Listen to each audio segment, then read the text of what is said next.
Dear friends and followers, welcome back to my channel. It is the 1 minute debrief, allowing me only 1 minute to debrief an airplane incident or accident. So no messing about, and let's get started. The crawling tug too, yes sir. Before we get started, please answer these 5 questions. Do you sometimes struggle with motivation? Are you looking to improve and enhance your life? Do you want to learn a new habit to become a better version of yourself? Are you curious how checklists can be applied outside of the cockpit? And do you like giving gifts? If you answered any of these questions with yes, you need this book. It's my new book called Read and Do, 100 Checklists to Become a Better Version of Yourself. You can order it on Amazon as a paperback or as an ebook from my website. And if you are a true supporter of this channel, you can even get a signed copy, which I'm more than happy to send out to you.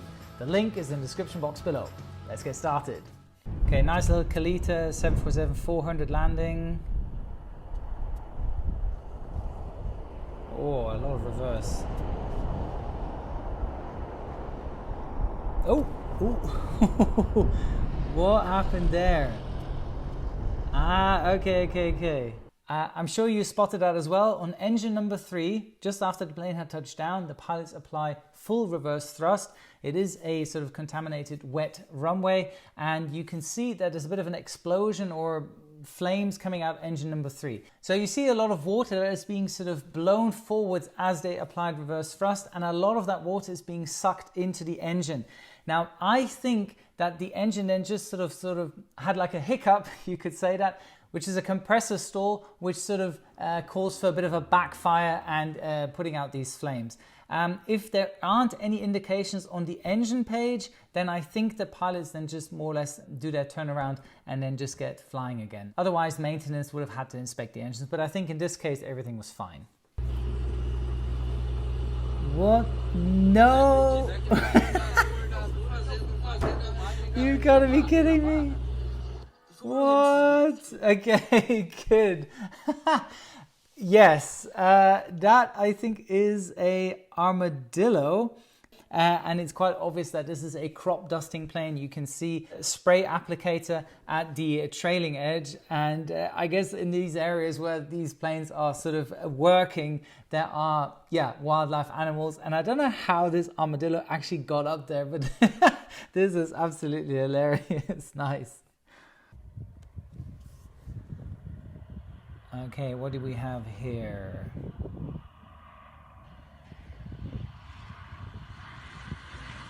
Beach bonanza. Ooh.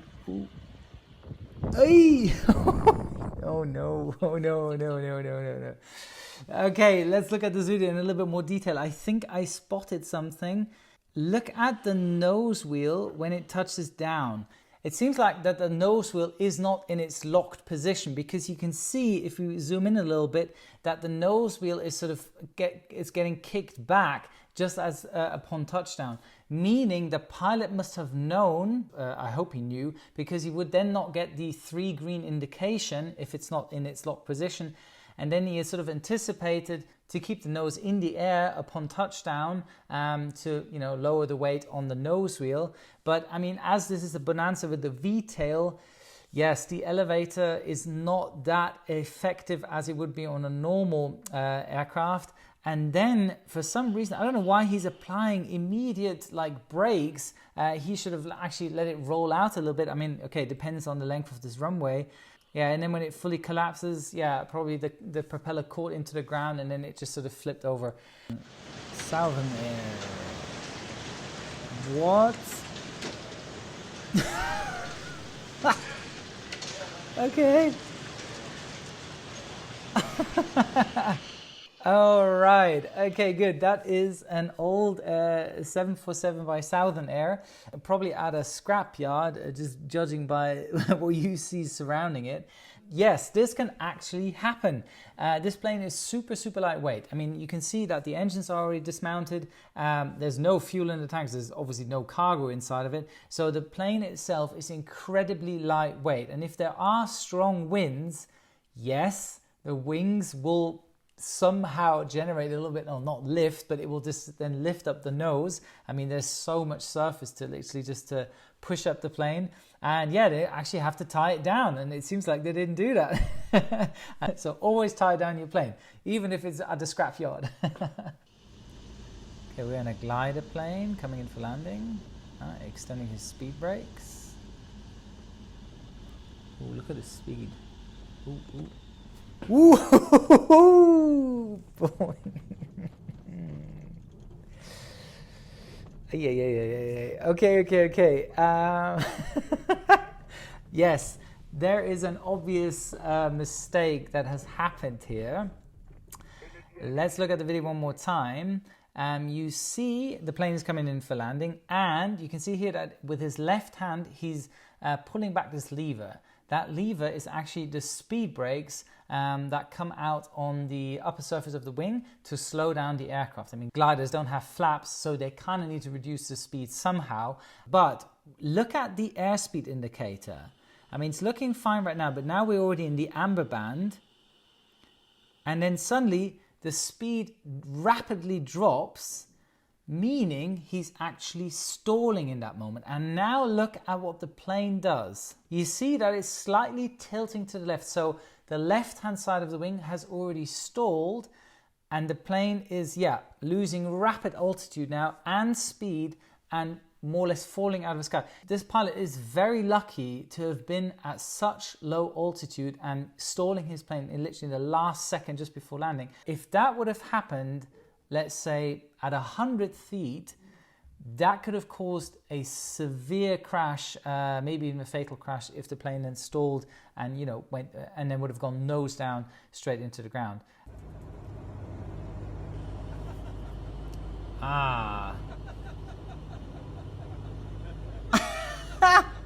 No way. Is that? You have got to be kidding me. Is that yes, it is. It's Jay Leno. What the hell? No freaking way. Oh, that's hilarious. That's hilarious. Okay, what you see here is a Grumman, a G111 Albatross, which is a seaplane. And what is very special about this plane, it has a hatch at the front of its nose, which is obviously intended for the skipper, more or less, to get out and attach his plane on a dock or a buoy or whatever. And yeah, Jay Leno took the liberty to crawl into that hatch, open it, and then come out in mid-flight. This is fantastic. I mean, I really love this guy. He's so funny. He's more known for being a car enthusiast, but here he also shows some love for aviation. Fantastic. I love this video. What?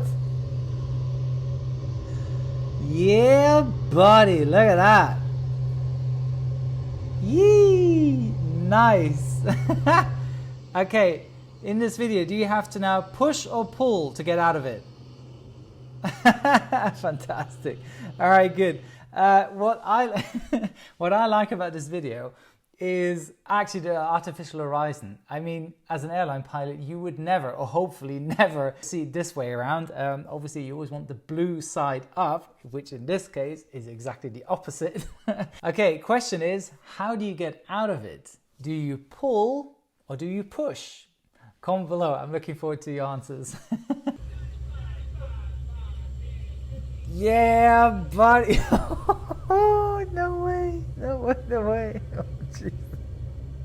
That is insane. What are they doing? No way. Look at it.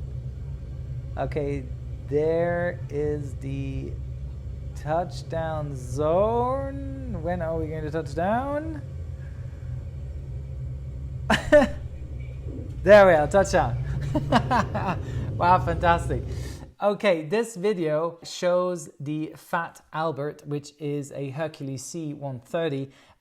This is a demonstration or a show flight. I want to say the plane is super lightweight to do this maneuver. I mean, they come along with the Blue Angels. It's all part of a big air show. You wouldn't see that with a maximum landing weight Hercules by the military with, troops on board, full of fuel and this and that.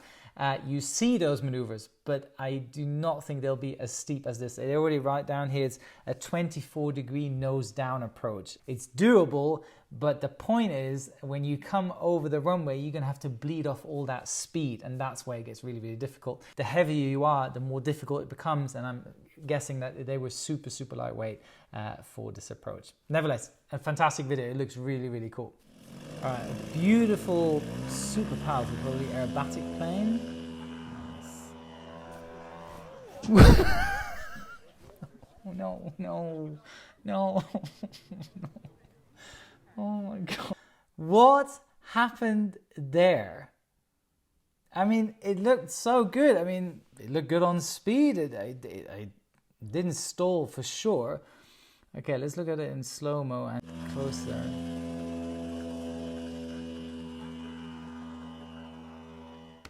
Aha! I see the failure. I'm just guessing this, okay? But look at the horizontal stabilizer at the elevator and the moment when the plane sort of goes nose down. It is fully deflected nose down.